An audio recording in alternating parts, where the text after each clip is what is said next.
To watch the Nimrod Pod, where he interviewed Christopher Deany and Jordan Richard. Two cool fellows right there. Two cool fellows. Yes, indeed. We came across the Nimrod Pod on X a while back when that whole Tennessee crap was going down. And this guy interviewed Monty Fritz, who's running for governor, right? Yeah, he was. Yeah. He's running for governor for the state of Tennessee, and he's all for Kratom. Yeah. He's all for Kratom. You know, he said something to the effect of, you know, pretty much if you hire me for governor or whatever, you vote for me for governor, that he would, you know, try to bring Kratom back into the state. Something like that. Yeah, he said get the synthetics out. You know, the natural is fine. Mm-hmm. But that's how we came across the Nimrod Pod. This was like earlier this year. And so he tagged me in a post earlier today. And he did the interview with Christopher Deany and Jordan Richard. So we are going to play that. Yes. And I know it'll be good. Because I said, two cool fellows. All right. Let me go ahead and play this because I forgot that it was... Okay. I am your embattled host, Lou Stump, alongside my brother-in-arms, Chet Lifkett, reporting to you live from the Nimrod Central Command Center. Before we get started, make sure you're following at the Nimrod Pod on X, Spotify, and Apple Podcasts, and at Nimrod Pod on YouTube, TikTok, and Instagram. Like and share this episode to start the chain reaction. Okay, put on 1.25. Yeah, that was a little too fast. Sorry, I was on mute. Yeah, sorry about that. I forgot I was... Okay. And leave a comment letting us know what you think of the show. As always, this episode is brought to you by 50percentoff.com. 50percentoff.com offers premium wellness supplements, daily essentials, and functional formulas at prices that actually make sense for everyday people. You'll find a wide variety of trusted options for energy, focus, sleep, immunity, and peak daily performance. Right now, you can get 10% off your entire order with code TheNimrodPod. That's TheNimrodPod. Just click the link in our bio or visit 50percentoff.com/TheNimrodPod. Your support keeps Rex Jones and the Nimrods on air. Now, we have a very special episode lined up for you today. Joining us are two leaders from the Kratom industry. First, Christopher Deany, founder, owner, and operator of Christopher's Organic Botanicals. You can find him on X at KratomLife420, and you can support his business at Christopher'sOrganicBotanicals.com. Also joining us will be Jordan Richard, founder, owner, and CEO of New Hope Botanicals. You can support his business at newhopebotanicals.com. Jordan, what's your TikTok? Let's shout out your TikTok as well. Yeah, it's at Kratom Ninja, but it's K-R-8-T-O-M Ninja. Kratom Ninja.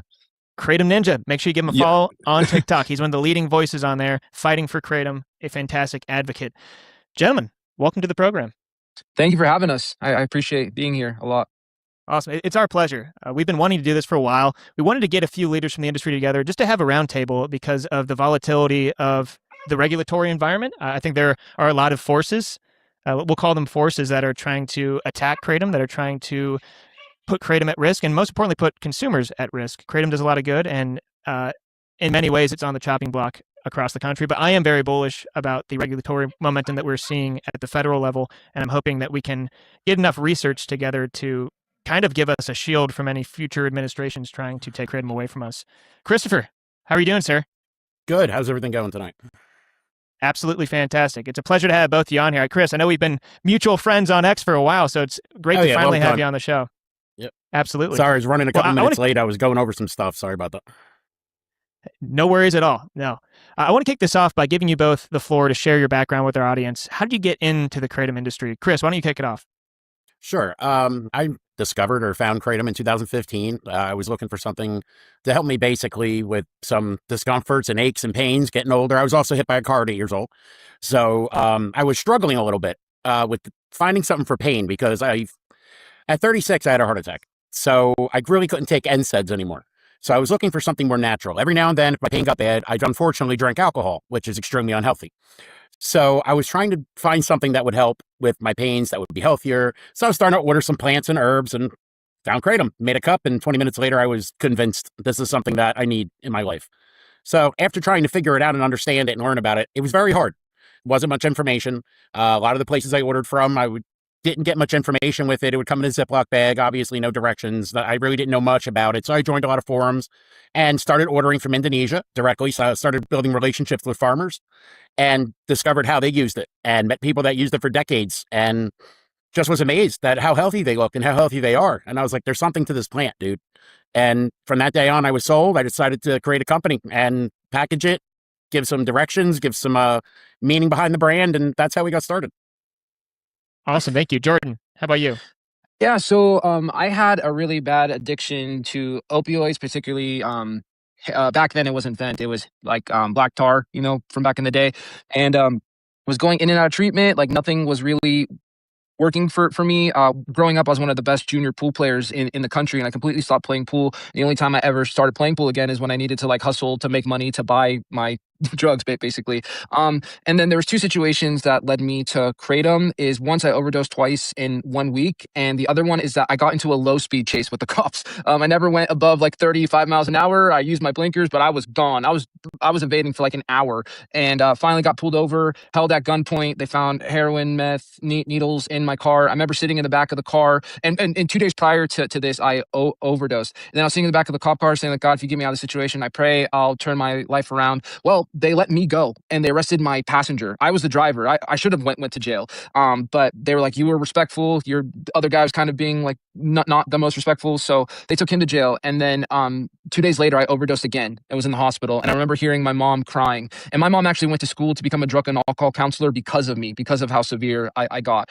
And I remember her crying, like saying like my baby, my son, like all that type of stuff. And I saw her and my dad crying. I was like, I have to figure this out. So when I got out, I beat like natural ways to beat addiction. Kratom kept popping up. Nothing. I went to the smoke shop and tried it. It did nothing for me. And I was like, oh, well, maybe the stuff just there isn't good. So I went on Craigslist and I looked for Kratom, and I found a guy selling it in the mountains, which was like an hour and a half from where I lived. I drove up here and I met that guy. I took the Kratom. Within 20 minutes, I was crying because I felt like myself again. I haven't felt that like myself in years. And fast forward now, that guy's my business partner at New Hope Botanicals. I met him. He saved my life. Met up here. Met my wife. Started having babies and stuff. So that's how I got into the Kratom space. Super interesting. And I was actually just rewatching Dr. Chris McCurdy's interview on Andrew Huberman's podcast, Huberman Lab. And he talks about the 3 types of Kratom consumers that he's seen in his research. We have those taking low doses essentially as an alternative to caffeine or coffee, as a stimulant to help them get them through their day and give them a mood boost. There's also those who take a larger dose who are trying to quote unquote get high or feel a sedative or more euphoric effect. And then there are those that are searching for an alternative to opiates. Obviously, Jordan, that's your story. You guys are both in the Kratom industry and you talk to a lot of Kratom consumers. Which of these 3 categories do you think is the most prevalent, or do you think it's all across the board? Sure. I'll go first real quick. So actually, apparently from the data from Johns Hopkins, the number one demographic of Kratom users in the United States are actually college-educated women who use it for chronic pain. I would say it's a really big chronic like pain community. But there are a lot of people like me that got a second chance for like a second chance of life over an opioid addiction or something like that. When I actually interviewed Dr. Jack Henningfield from Johns Hopkins, he was saying, if people want to get high, there are far more effective substances out there than natural leaf Kratom products. Yeah, I tend to agree with that. Most of our consumer base is probably women over the age of 40 that are looking for a pick-me-up or something alternative to alcohol, or something, not drink 2 pots of coffee a day. I remember I had a customer who was drinking 2-3 pots of coffee a day, and they're like, dude, after I started Kratom, I'm down to my half a pot of coffee in the morning and I'm good now. I'm like, that's great. So there's so many things. The leaf is great. It really is great because it can be used for so many things. But yeah, veterans too.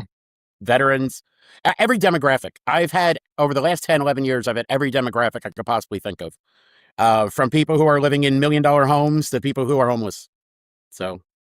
Yeah, it's so interesting. I've talked about my story on this show a couple times, but I've kind of hit several of these categories. I started off looking for a pain relief alternative. I had several major chronic injuries and surgeries, and I couldn't do the fentanyl and the morphine and whatever else they gave me, all these prescription pills. Not only did they make me feel weird, they didn't even help with the pain. I had someone close to me refer me to Kratom, and I took a very low dose, maybe 40 milligrams in a Kratom shot, and I woke up the next morning feeling like a new man. And since then, I've used it as an alcohol alternative on nights that I wanted to stay in, but still, feel a little bit euphoric, a little bit loose, have a good time, and almost use it as a social lubricant. But more and more, I find myself using it as a like low dose stimulant instead of that second cup of coffee in the afternoon or at night when I want to actually be productive instead of just staring at the TV. I just take some kratom, 20 to 40 milligrams, and it kind of gives me a second gear I didn't know I had. So I've been all over the place. Chet, why don't you talk a little bit about how you got into kratom? Absolutely. So, I mean, there's tons of benefits for me. One of them is sort of curing muscle soreness. That can get to be a lot, especially when you have to get up and go to work and walk around and work out again every day. But also, when I was in college, around the time that Lou introduced me to it, I was going down a pretty dark path with alcohol, and it was becoming something that was controlling my life. So it wasn't to the point of no return just yet. But once I discovered kratom and found balance in my life, I think that really saved me from sort of diving off the deep end and probably ending up in a way worse spot than I am right now. So I'll always thank kratom for that one.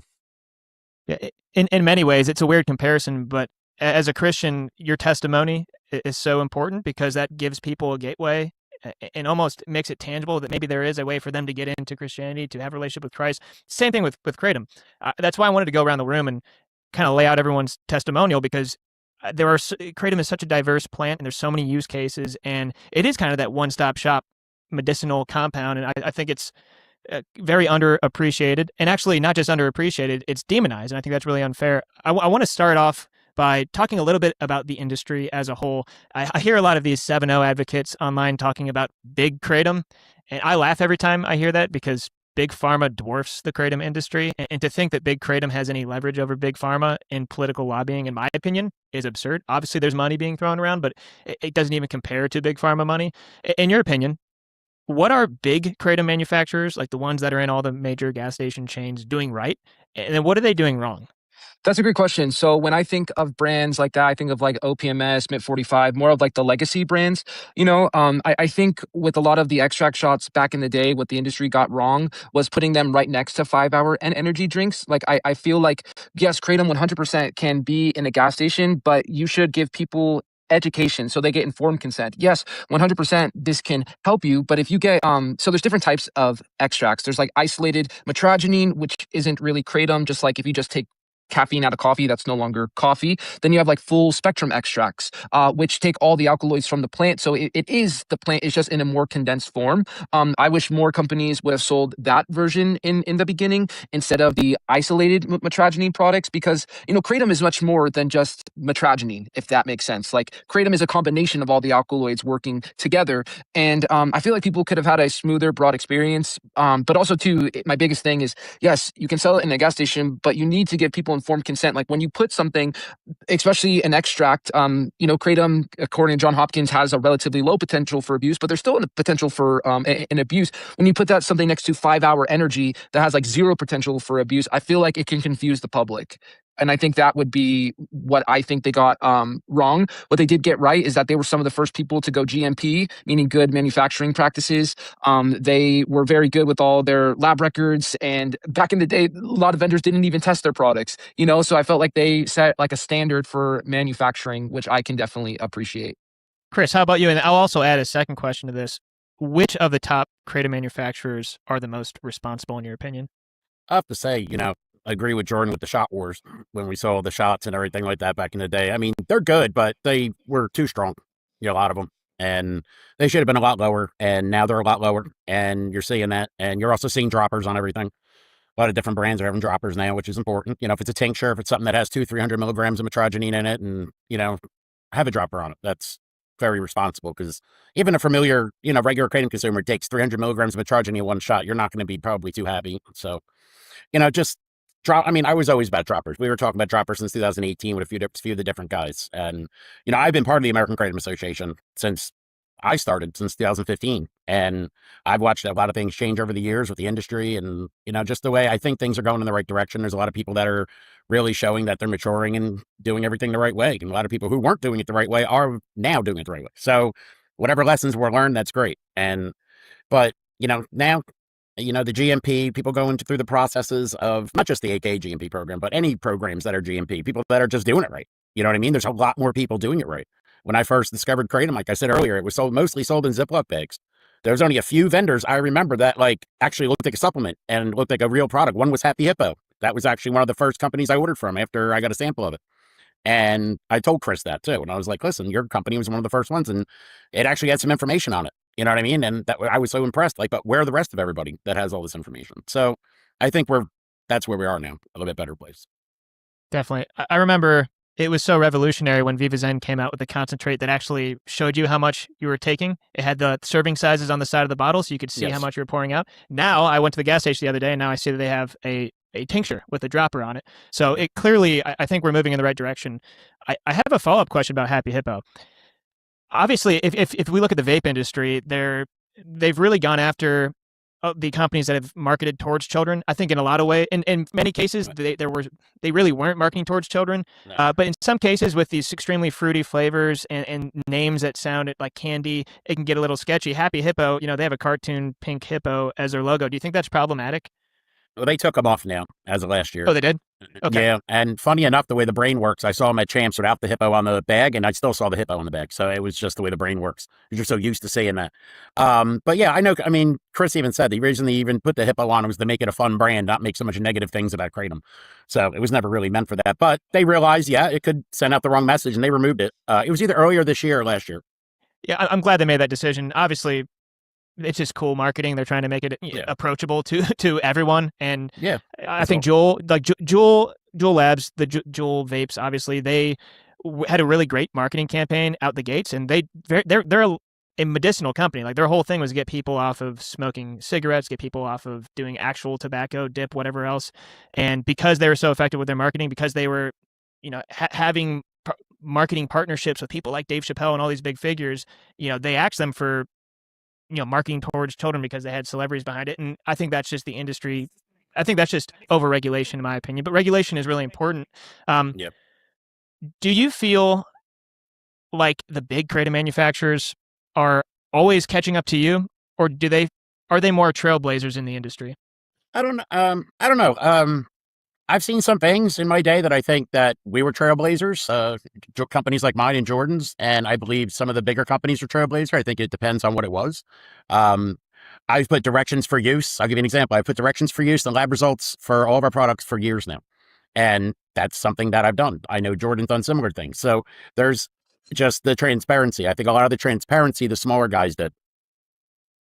So yeah, and also too, I've always felt like people like myself and Chris, we always prioritized like the quality, and a lot of the bigger brands they had to prioritize the quantity. Like when you're bringing in massive containers, multiple containers. Like I've been to Indonesia, I've been to Thailand, I see how it works. Like you have to get so many leaves just to fill the order. But when you have guys like us, like we're more like hand selected. I say it's the difference between like a Bud Light and a craft beer. Both are beers, but they're still very different at the same time. That doesn't mean Bud Light's not good, but it's also not like microbrewery level. So yeah, I'll agree with that. They'll call it small batch or craft, either way. Yep, I agree with that, because our orders aren't giant orders, massive containers or anything. So we get smaller, we know our quality. We want quality. We don't want just whatever cheapest price we can get. So absolutely. When you get so big and you're in every smoke shop and you have that brand notoriety, it's like, dude, they can put anything in there. And maybe I'm talking more about Crave, because that's a brand I don't particularly like. I don't like their morals, their ethics, so I have no problem saying this. But because they actually started selling 7-hydroxy, OPMS, Mid 45. They didn't sell 7-OH, but Crave actually went to that. But like a brand like Crave, which has horrible quality powder, they don't care about the leaves. They don't care about the age of the tree. They don't care about the age of the leaf. It's just put the leaf in the bag type of thing, That's it. Yeah, absolutely. I was introduced to Kratom with one of the major mainstream Kratom companies you can find at a gas station all across the country. And it was really Dr. Chris McCurdy's interview with Andrew Huberman that made me shift towards the Kratom leaf. And also because it's way more affordable, in my opinion. And it's a lot less strong. Like you can really control your dosage if you know how to measure it properly. And then they discontinued that. And I looked all over the internet to find the most reputable, studied brand, and that's how I stumbled upon Christopher's Organic Botanicals. So I've been telling everyone I know for the past, I guess, a year, stop buying from this person, get everything from Chris, because I was so impressed with the amount of research and evidence you have on your website. It's unmatched, and I'm so glad to be joined by Jordan as well, because if Chris is recommending you as a reputable person in the industry, I mean, you must have your shit together, to be completely honest. Our story, so we're a very political podcast. We've spent pretty much the past year interviewing potential candidates and sitting politicians ahead of these midterms. And I've asked every single one of them about kratom. This includes gubernatorial candidates in Tennessee. This includes congressional candidates in Tennessee who had no idea what kratom was, but when I spoke to them, they pledged to our audience and then their audience to reverse the damage of the kratom ban. So this is kind of where the intersection between, the guys wearing the mask talking about politics and kratom comes into play. I want to talk about regulatory momentum, regulatory threats. In my opinion, I think this is the first presidential administration in history that supports the safe buying, selling, and consumption of kratom. I have my problems with the administration. Don't get it twisted, but I think, in my opinion, we have an ally. Do you guys think RFK Jr. is an ally of the kratom community? I definitely do. But he wasn't the very first one that was an ally. Our first ally was actually former Assistant Secretary of Health, Dr. Brett Giroir. He was at HHS. Back in the day, FDA wanted to ban kratom. This was under Scott Gottlieb. This was in 2016, the first Trump administration. Actually, Scott Gottlieb was put on there. And he went on this tear to ban kratom. And basically, at first, Dr. Brett Giroir said, okay, you're the FDA. I'll make my recommendation to the DEA. But you have to do a review. And back then, there was 150 published studies on kratom. And by the end of that, Dr. Brett Giroir wrote a second letter to the DEA rescinding his attendance schedule, saying that the biggest public health threat that kratom posed was if it were to be banned, because people will go back to deadly known substances. So the first Trump administration, Trump never really talked about it, but you had the head of the FDA saying it needs to be banned, but you had the second guy at HHS saying, no, like, we're saving this. So he originally saved kratom in the United States, not once, but twice. Nowadays, you have the FDA, which has radically shifted. You had Marty McCary saying, we're not concerned with the natural leaf, we're only concerned with these synthetic products. And you had the FDA study where they said kratom appears to be safe and all that stuff. And you have RFK, who definitely, I feel like, supports kratom, because that's kind of like, I feel like with the whole MAHA movement, it's more of like an alternative type of stuff. I think there's people within the administration who don't like kratom, like individual people, but overall, the administration is the most pro-kratom administration I've ever seen, for sure. I would definitely have to agree with that. The whole MAHA agenda and RFK and what's going on right now, that is definitely looking into plant medicine and not supporting big pharma as much as, we're used to for the last generation or so of people. They're trying to make a change. They're going to make a change, and they're making changes. You see what happened with Ibogaine. You're allowing different things that used to be Schedule 1 and now we're going to be, prescribed. So this is what we're moving into. And I've seen a lot of that. And is it true that, I'm sorry to interrupt, Chris, but go ahead. Is it true, Chris, that didn't NIH just approve metragenine for human trials for opioid use disorder? 100%. Yep. Okay, yeah, that's what I thought. So they're underway, right? Yep, they sure are. And that's what I mean. That's a massive shift. It's 100% it is. Shift. And that's, I'm trying to explain to everybody, like, if you really want to understand it, like, go to the MAHA Media Hub, go stop on one of the Zoom meetings at 4:00 on Wednesdays, go and, look up the 2026 drug control strategy. Look what they're looking at. They're looking at a lot of these precursor things. They're looking at a lot of the stuff actually sold in smoke shops, mushroom products, 7-OH, a lot of these different products, MGMs, 2,1-doxyls. They're looking for all this. This is all part of a bigger agenda. It just, they happen to be part of it. So yeah, I really believe. 4 years ago, I would never imagine that the head of the National Institute of Drug Abuse, Dr. Nora Volkoff, would be the keynote speaker at the 5th ever International Kratom Symposium, where she said, natural kratom leaf has some risks, but it's not the problem. Like, the problem is the emergence of these synthetic products. If you told me that the director of the National Institute of Drug Abuse would say that even 2 years ago, 3 years ago, I would have called you a liar straight to your face.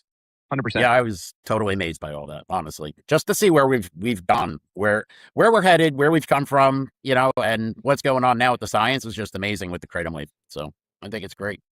Yeah, I'm hoping we conduct as much research as possible and just make kratom as bulletproof as possible so that nobody can reverse the progress that we've made. I mean, that's my hope. And I need to do some research on Brett Giroir because I know I've listened to Chris Bell on Joe Rogan, every time he's gone on. And after the attempted ban, he said that Trump's drug czar in the first administration said that banning kratom would do more harm than good because it would force people back to prescription drugs and opiates and whatever's on the black market.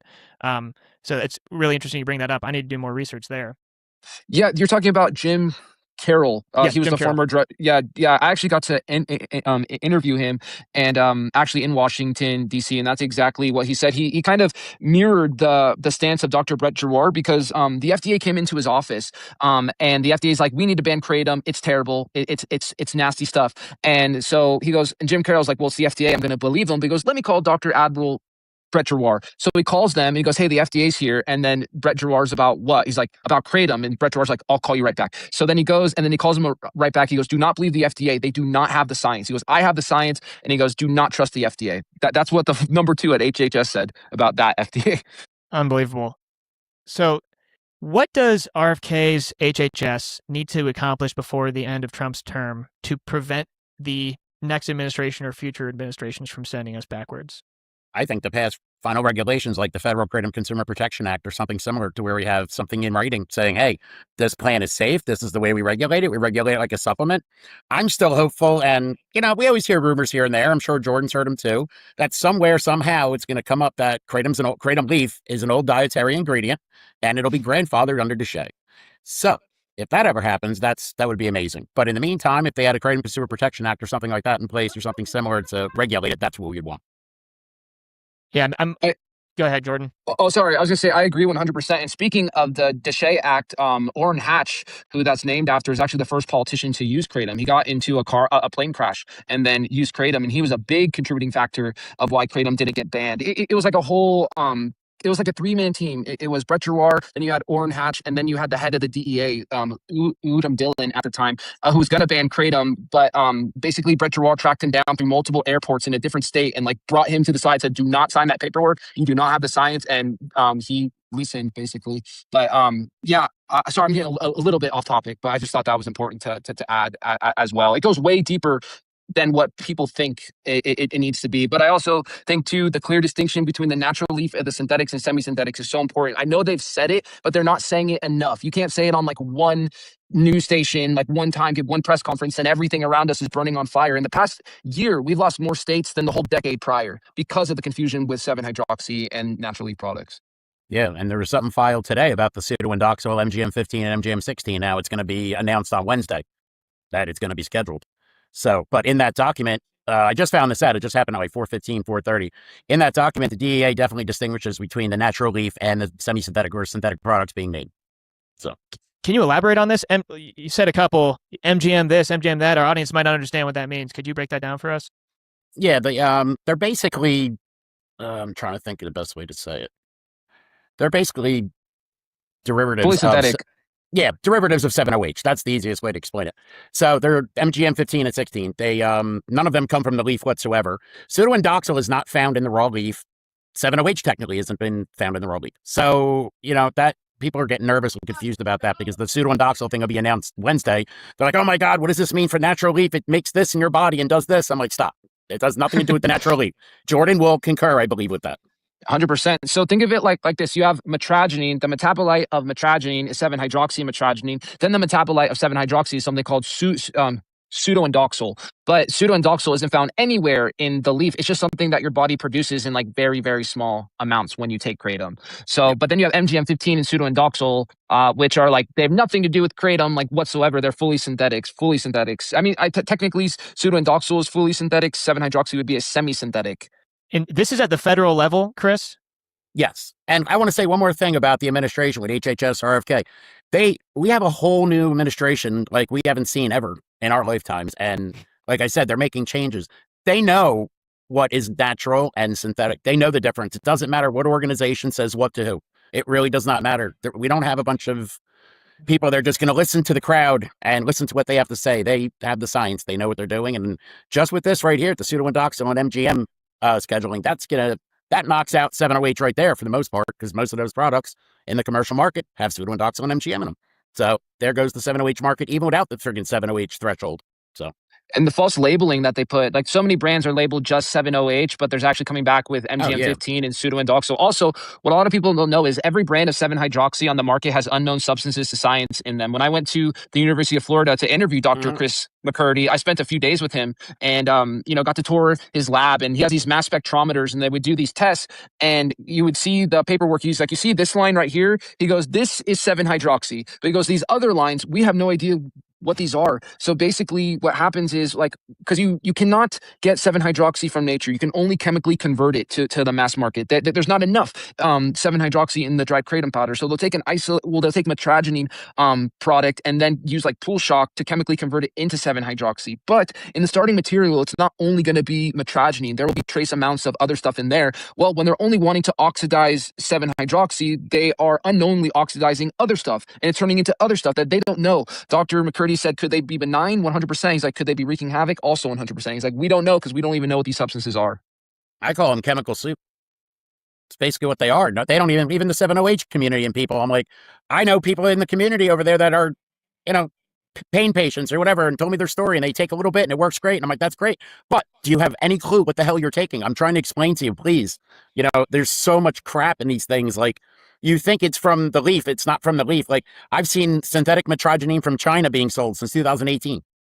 They could take synthetic metragenine from China and turn that into 7-OH with whatever chemicals, like Jordan's saying. It's scary crap, dude. It really is. Yeah, and I see these people, these 7-0 advocates, and I think some of them are useful idiots. I don't think, I think they've been duped into protecting 7-0. I keep hearing the liberty argument, like, this is our medical freedom. We have the right to consume whatever. And it's like, well, do you have the right to sell black tar heroin at Circle K? I don't think so. I don't think that makes any sense. Like, unless we are to make everything legal and accessible, every substance known to man, I don't think there is an argument for protecting the at least retail sale of 7-0. I think I know the answer. How do we deal with 7-0? Do we schedule it? Do we ban it? Do we regulate it? I think based on the Controlled Substances Act that it meets the criteria for scheduling, whether people agree with the Controlled Substances Act or they don't agree with it, that's really not the question. Again, my heart, I'm not a prohibitionist by heart. I wish everyone could make the right to choose, but I'm also a realist. I live in reality and know that substances do get banned. If you don't like that, then move to another country. This is America. People think we live in like Peru or someplace where everything is decriminalized, or the Netherlands, Amsterdam. You have to do what's best for the majority of people within the laws that you're given. And so many people have lost access to natural leaf kratom products, hundreds of thousands, because of the confusion. It's like, what about their freedoms? You scream about my freedoms all the time, but you don't care about the grandma that lost access because of the lie that the industry said that you support. 7-hydroxy, it's impossible to sell it behind the counter in America. What they should have done, the appropriate course of action, and I'm not a fan of Big Pharma, trust me, I'm not whatsoever, but I'm saying based on the laws that we had, they had to do a new drug application and go through the 10 years and the billions of dollars to bring a new drug to market. 7-hydroxy is actually an illegal product right now. One, based on the Controlled Substances Act, but two is that they had no safety data. They literally used the public as human guinea pigs. You have to have data to bring a new drug to market, a new product to market. Where did we have that with kratom? Well, 1,000-year history of use in Southeast Asia. Soldiers here coming back from Vietnam. And I think, based on the Controlled Substances Act, 7-hydroxy will 100% be scheduled. And all the people that get mad at me for saying that, you should be mad at the industry that lied to you, because they should have done it the right way, but they didn't. And I'll piggyback that with saying I go to Champ's Trade Show as a buyer every year just to walk around. We're a small, family-run business. We're only 3 of us who run the entire company. We have a co-packer, so that eases a lot of headaches. But I watched when 7-OH first came out. It was 2024. There was 3 companies on the floor, and they all had 15 milligram tablets. By the next year, there were 50 companies on the floor, and they were selling 100 milligram tablets. Within that 1 year, why did you have to go from a 15 milligram tablet to a 100 milligram tablet? Whether or not they had anything filed before it. If the company's selling 15, why did you go to 100? Because you're trying to get people addicted. There's no other reason for it. Because I know so many people who are chronic pain patients that use the, 5 milligrams or whatever below, and they're like, it works great. That's great. But that's not who this industry is targeting. Yeah, there might be 1 or 2 vendors out there who really care and they're trying to help, or I don't know. But the main industry, perks, bars, look what they're doing. They're targeting you as a drug. Call it dopamine. They call it dopamine. Make it look like Xanax bars. I saw this develop firsthand. It was horrible. And I knew right away you can't get 7-OH from the leaf like that in that quantity to make tablets of even 15 milligrams each. And I was saying, wow, that would be very expensive to do. You know what I mean? I'm like, this can't be, then the following year I saw, and I learned more and I understood what was going on. So it was. When I went to Champs, I saw a company called Pop Roxy, like Pop Rocks. You want to talk about marketing to kids, and they're all like different colors. If a kratom vendor did that, the kratom community would shun them for that, Oh, hell yeah. But the 7-OH industry, 2 completely separate people, completely different mindsets. The vendors that I've always respected stayed with kratom. The vendors that I was always iffy about all went to 7-OH. It shows their character, in my opinion. I just could never go to. I would just never sell it for a few reasons, even in the beginning, because I could have sold it starting in our first call about 708 was in 2022, fall of 2022. So we are well aware of it, was on our radar. So I saw it coming, and then by the next summer, I was getting emails and, hey, bulk variety. This, I'm like, no, I'm good, thanks. And that was that. Then I started getting the phone calls in 2024 and 25 from people saying, I went to the smoke shop and I asked for Kratom. They said, nah, Kratom powder's dead. This is the new and improved Kratom. Gave them 7-OH. And they called me back. Oh my God, I'm having such a problem. I never had the problem with Kratom. And now I can't stop taking this. What is this? What am I taking? And I'm like, I really don't know much about it. Then I started learning more about all the different chemicals, unknown chemicals. I think there was 8 on one of the products, 8 unknowns in it. That's like, these people aren't just like, they're taking these high amounts of 7-OH. You're basically withdrawing off the consumption of hundreds of pounds of kratom powder, which is completely unnatural. And then all the other chemicals that are in these products, you don't even know what they are. You're withdrawing from them too. So this is just a scary situation all around. And the government sees this. Like, they're not stupid. They see these problems. These people are on the Reddit forums. These people have been calling up, leaving comments, for a long time about a lot of problems. They're listening. They're seeing what's going on. So this is super interesting. I'm seeing kratom companies come out with tablets identical to 7.0 tablets. They claim it's because they want to target former 7.0 users who now don't have as easy access to 7.0. It looks the exact same. I personally think this is going to cause some confusion. Yes, you are going to attract people that were on 7.0, but you are also now going to associate kratom with the tiny, ultra potent, ultra concentrated little tablet that you put on your tongue. Jordan, I'm going to pass this to you first because it seems like you have a problem with ultra concentrated kratom extract products. Should we be limiting the concentration of kratom extracts? 100%. And a lot of the kratom extracts in the smoke shop now that are labeled extracts, they're not. They're like literally they're skating around the rules. They're just putting a kratom extract label, but they're selling synthetics or semi-synthetics. My personal opinion is that God made kratom perfect. The further we get away from nature, the more problems tend to happen. It's not kratom's fault. It's people's fault for creating these problems. And instead of blaming the people who do it, the plant gets blamed. And that's where my issues lies. If a company is making these little tablets and calling themselves a kratom company, I would never, in my personal opinion, I would never consider them a kratom company. I wouldn't look at them. I'm in the same industry as them. To me, you're a separate industry. I've been to Southeast Asia, to Thailand and Indonesia. The amount of respect for the plant, you respect the plant. In America, we want things bigger, faster, stronger. In Southeast Asia, it's quieter, return to nature. That's how I think it should be. And the plant gets blamed for bad decisions done by people. So I'm not a fan of that whatsoever. Yeah, I'd have to agree 100%. There needs to be limits. You shouldn't have 400 or 500 milligram shots. There's no way. Like, if a shot bottle is a shot, it should be 1 serving. That's it. You know what I mean? 2 servings, maybe. And it can't be 400 milligrams. You got to make it 40 milligram serving or a 50 milligram serving max, something like that. You know what I mean? Because, and a gram of good kratom powder is anywhere between 12 and 15 milligrams a minute. So, you know what I mean? If it has 1.5 milligrams of metrogenine per gram, it'll have 15 milligrams of metrogenine. So if you have that, you have 4 grams of kratom, that's 60 milligrams of metrogenine. That's my normal amount. About 4 grams is what I take. And maybe 5 grams, 4 to 5. So that's about, for me, that's what I consume in 1 shot. So I'm taking that from a consumer who's very experienced. Now, people who are just starting out with kratom, you might want something that's only 30, 40 milligrams, and you want full spectrum. You never want isolates, any of that isolated products, full spectrum all the way. Yep. Like Todd that we're going to have on here from It Wellness, his company does it correctly.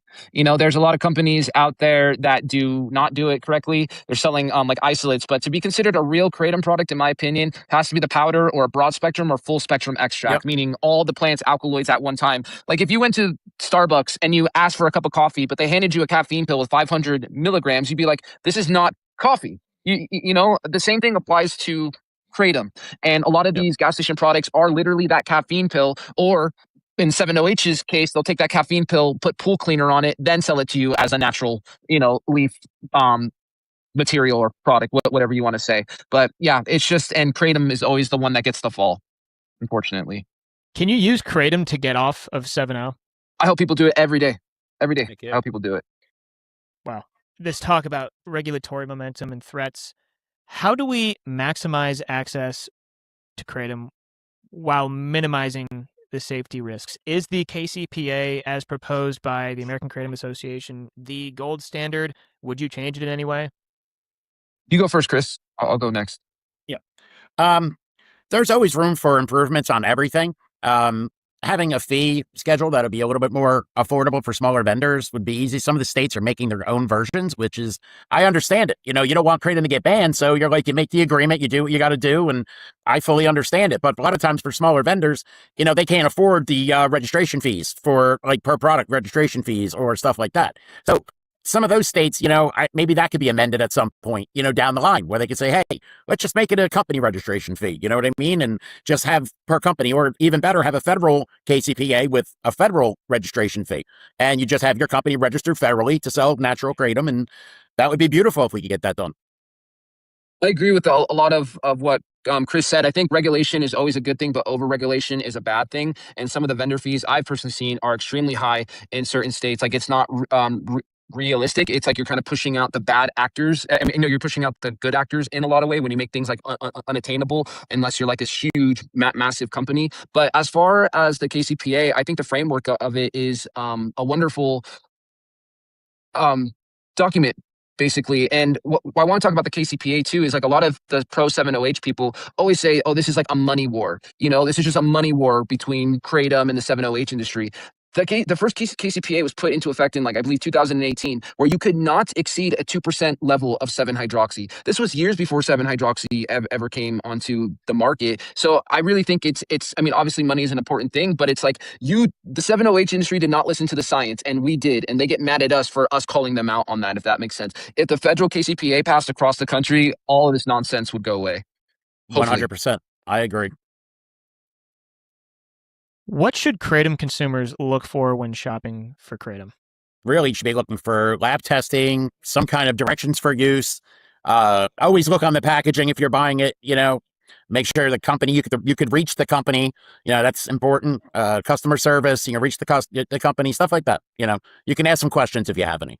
It's kind of hard. I remember back in the day, you'd purchase products at a smoke shop. You couldn't find out who, what, where, because like when I used to go to Champs, you would see a new company there. And this is nuts. This is regular, 2018, 19, 20.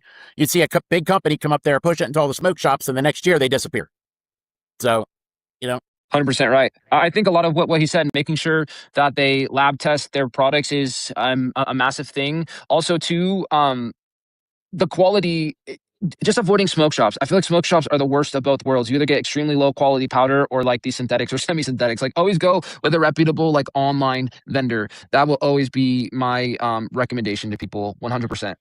It goes back to the small batch or a craft, type, and that's really what it is. Like, it's real hard to get. You're ordering a container's 27 tons. You're getting that much. You're getting 20 containers, and it's going to every shop in the country. You think about how much that is.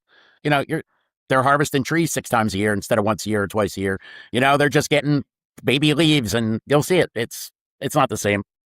Yeah, there's a big difference between wild harvested kratom and plantation kratom. So when I went to Indonesia, I mainly dealt with wild harvested kratom. It took me, when I got into Indonesia, I had to take 2 more plane rides, a 6-hour boat ride, and a 6-hour car ride through the jungle to get to the wild harvested trees. These are where the trees grow naturally. Some of these trees have been alive since the invasion of freaking Normandy happened. That is much different than a plantation strictly grown for profit, all for very young leaves, with very young leaves and very young trees that they're harvesting every 2 months. So like what Chris was saying, if you strip all the leaves off a kratom tree, it takes 2 months for it to grow back. But the leaves don't reach its peak alkaloid maturity until 4 to 6 months. If you own a kratom plantation strictly for profit, you can literally make 6 times the amount of money off the same tree. Of course, you're going to harvest those every 2 months. When in reality, giving nature time to do its thing will make the biggest difference in the world, for sure.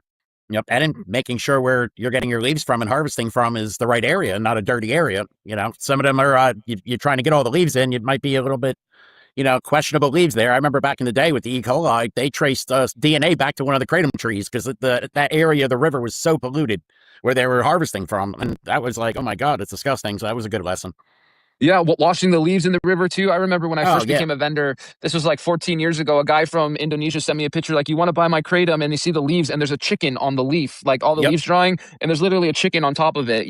Things have now they have regulations in Indonesia, which has made things a lot better, way, way better, 1,000 times better. But back in the day, it literally was the Wild West, 100%. You'd have to throw away a lot of your kratom sometimes, just, because like in the beginning, we went through a couple of different guys to try to figure out who was the best and this and that. And it was good for a little while. Then we'd have a problem. And I'm like, oh my God, I'm throwing this out. I'm paying money for testing. So yeah, it was a little scary back then.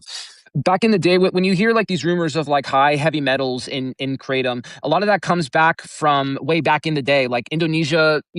The industry wasn't developed yet. Now, when you get good lab tested kratom, like I did a fun comparison between my lab tested kratom versus the heavy metals in like common everyday food. So a Hershey bar had twice the amount of lead than our kratom did. A can of mercury had 30 times the amount. A can of tuna had 30 times the amount of mercury. Than our kratom. Then rice had 4 times the amount of arsenic, and leafy greens had 4 times the amount of cadmium in it. So, like a lot of the anti-kratom people, they'll say, oh, it's full of heavy metals because they just don't keep up with the modern science, I guess.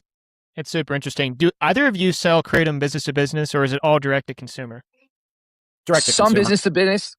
Some business to business. A lot of smoke shops have reached out to me, but I said no because I got weird vibes from them. Like kratom is my life. As you can tell, I'm kind of a nerd about this stuff. I could name anything you want on the subject, and I don't want to get it into the wrong hands. I've trained my staff. When someone comes in, a lot of times they'll come in looking for kratom and they'll leave with nothing. Why? Because I've trained them to ask a certain set of questions. Like, is this going to benefit them? Like, kratom is not for everyone, but for the people who need it, it's everything. And I feel like a lot of smoke shops, they're just, the person is in here for a vape, but it's like, oh, here, try kratom. It's like, why are you going to offer them this? They didn't need it, type of thing. Like, and because, that's just not my area where I feel comfortable. It's almost like, I don't want to, it's like you have, kind of like being a gatekeeper. You want to make sure the right people are consuming it. That's all. Absolutely. That makes total sense. That being said, as someone who wants to protect kratom at all costs, how should kratom products be sold at retail? I know we don't want them to be merchandised alongside 5-Hour Energy, but are counter displays okay as long as the product is only accessible to the clerk behind the counter, or should all kratom be in the back bar just like nicotine and tobacco? I think it should be behind the counter for the most part, like just not next to candy. You know what I mean? Not be smart about it, but I actually think it'd be great to get some information from, even if you're getting something at a convenience store or a gas station or a smoke shop, something to where you can get a little information about it. Maybe they had a little kiosk to fly or something. You know what I mean? I don't know, but hopefully that'll be where we're headed. Behind the counter and informed consent. Like the people selling kratom at these smoke shops have no idea what kratom even is. They couldn't even name one alkaloid, and they're selling it to so many people, and they're hearing what the distributors say or what some random guy says. They haven't spent years studying the subject like Chris has or myself has, and just informed consent, keeping it behind the counter, not putting it next to 5-Hour Energy drinks or anything like that, and just making sure that it's getting into the right hands. I think Chris made the best word I've ever heard, a gatekeeper. As our jobs as vendors, we are gatekeepers. That's what we're supposed to do. That totally makes sense. And I do think you guys are right. Regardless, there are going to be people selling kratom at retail. Again, you can't really rely on, store clerk number 500,000 from Circle K to hand out the one pager to every customer. What I've seen over the past couple of years is some of these larger companies that sell shots in these acrylic cases. The reason I like them is because they put a big old QR code on the front that takes you to the science part of their website where you can understand exactly what you're putting in your body. They'll even put little fact sheets and attach them to the acrylic. I think if we're going to sell them at retail, that's definitely something we have to do. It has to be education forward. I've seen that where they actually have like inserts, paper inserts inside the different bottles and stuff. That's great. That's awesome. Right there. That should be enough. You know what I mean? Here, before you even open it, you're going to have a big piece of paper come out. Read it. Here, something. Understand what you're taking.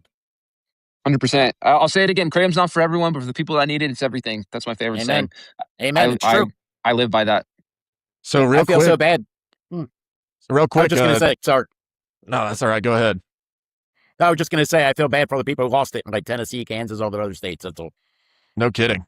So my question is, I know we want to stick with the natural powder, just the raw leaf, but what do we think the next step is for kratom? Like, are we just going to stay on this path, or is there something that we're looking forward to in the industry? It's a great question. Like I mentioned earlier, I'm much more of a purist.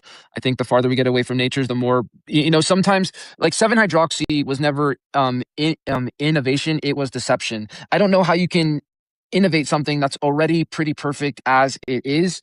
The full spectrum extracts, the the full spectrum, the broad spectrum extracts, 100%, I can support those. I mean, maybe like better flavoring or something like that, so it doesn't taste so bad. Easier ways to like consume the powder. But I don't. My personal opinion is that at least this industry, innovation could be a bad thing because it's led to that stuff. People trying to innovate, but it just turns into deception. I hope the industry, though, my hope is that we can get it into more like wellness stores and it just becomes more mainstream, educating people. Yes, physical dependence is a possibility, but there's a massive difference between like dependency and addiction.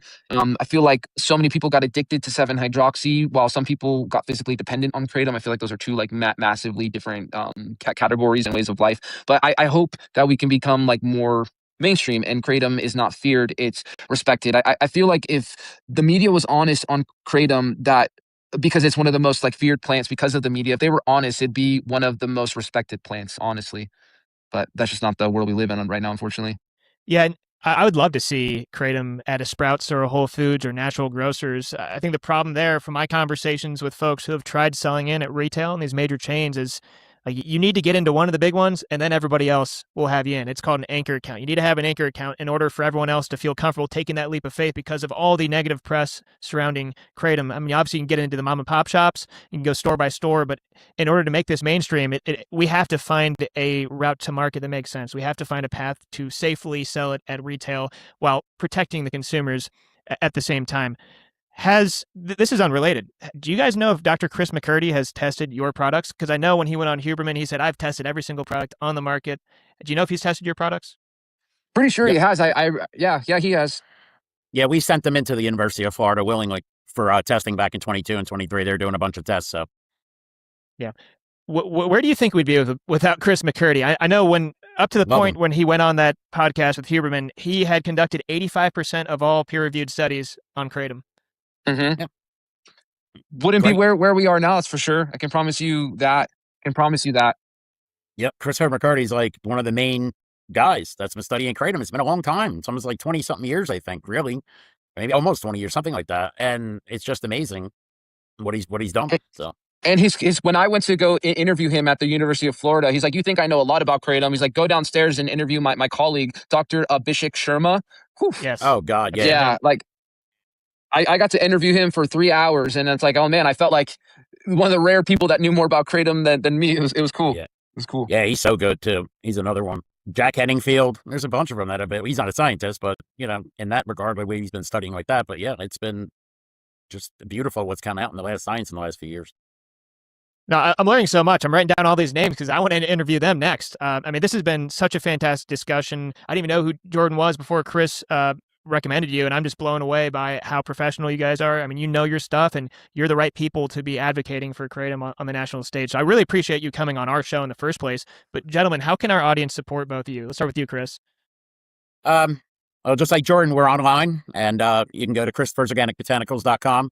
If you're in the Salem County, New Jersey area, you can always stop by for a pickup. We don't have an in-person shopping store or anything like that, but we do have online pickup, and we have a little center we're going to be opening soon for education, and we're going to be doing a lot of fun things. So looking forward to it. Awesome. Thank you. Jordan, how about yourself? So yeah, I'm very active on TikTok, like I said, at the Kratom Ninja, K-R-8-T-O-M. And then, so that's actually my old, yeah, that's me right there. And yeah, I'm very, very active on there. I post all the time. And I love doing like live debates about kratom, and also newhopebotanicals.com. We do have a store here in Southern California. We're located in the San Bernardino National Forest, and we do have a store. But yeah, just go online, and that's pretty much it. Thank you so much for having me on. Absolutely. Hey, real quick, before we hop off, Chris, I just want to personally thank you for those handwritten notes every time I buy one of your 9-ounce bags. Those are really sweet, and that's great customer service. So thank you for that. You're very welcome. And that was one of the things that were so important to me, is a handwritten note with the orders. And everybody, I remember in the beginning, it was either my wife or my daughter, and things were hectic one day. I'm like, nope, I don't care if we're a little bit late. I'll get them over there and just make sure they get that note. You know what I mean? Because I don't know, that's just the way I feel. I always like that. So awesome, man. Really appreciate it. You're very welcome. You're very welcome. Got another one coming in tomorrow, so I'll be good for another couple of weeks here. Appreciate it. You got it. Awesome. Well, hey, stay on. I'll tell you something off air. I won't say it on air. Okay. To everyone watching, we want to thank 50percentoff.com again for sponsoring this podcast. God bless you all. Thank you so much for watching, and we'll see you next week. God bless. Bye-bye. God bless you. I freaking love that. Yeah, dude. Oh gosh, hold on. What? That was so cute. That was. I really liked that. I enjoyed that, and I agree with literally everything. Yes, me too. I will put the Nimrod's Pod just original video in the description of these live streams, because we're playing it on X and Facebook and YouTube and Rumble and Kick. We blast it everywhere. But I will put the original video in the description so y'all can go show love to the Nimrod Pod for doing it. Yeah, go subscribe, go comment. Yes. You know what? Go comment. Tell them your Kratom story in the comments. Yeah, do that too. Do that too. This was a really good podcast interview. I loved it. I did too. Actually, you know what? Ooh, look at me. I can put it in there while we're on here. So yeah, the description is in the comment, or the description has the link to the original video. Let me go see if I could do that too while we're still live. I'm going to put it in the comments and in the description. I sent it to you in case you don't have it, so you can copy and paste. I don't know. I'm guessing that they're like maybe like a little subset of Anonymous, maybe. Yeah, I think because they're like they get pretty political. They talk about a whole host of political stuff. Yeah. And so, I mean, you know, of course it makes some people mad, and I'm sure that, yeah, it was a really, really good one. I didn't even know, like, I know when they interviewed Monty Fritz and brought up the whole Kratom thing, I didn't know that both of them, like, were Kratom consumers. That's freaking cool. Oh my God, was I not, what, am I streaming on my YouTube? Yeah. I don't know why I didn't. Oh, wait, I see it. Never mind. Originally blonde over here, guys. Originally blonde. I wonder if I can just, oh, you know what? I could probably just drop this in the comments, or in the comments.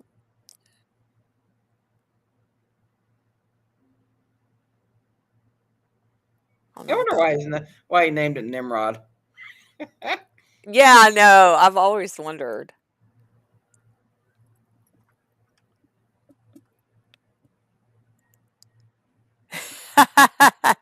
Hey, I totally feel that, Dr. Heidi.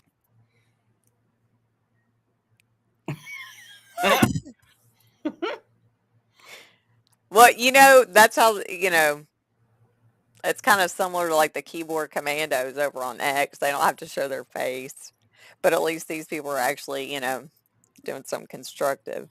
On camera, not showing their face.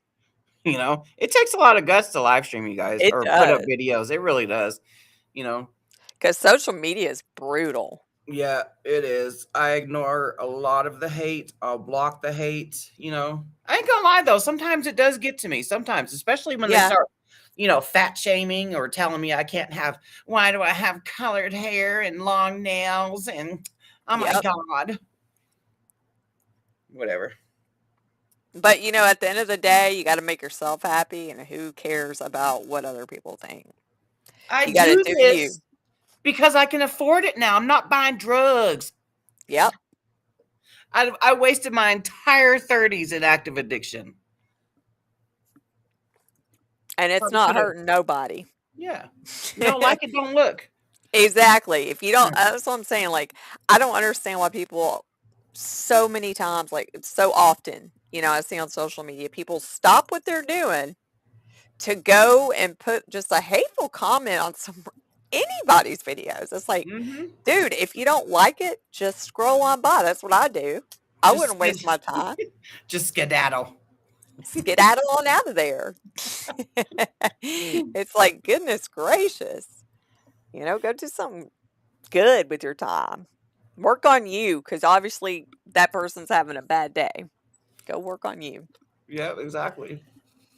All right, everybody, we're going to go, but thanks for watching. Again, the link is in the description and in the comments. Go show some love. Go show some love to the Nimrod Podcast. Bye, And everybody. bye, everybody. Y'all have a good night. We'll see you Saturday.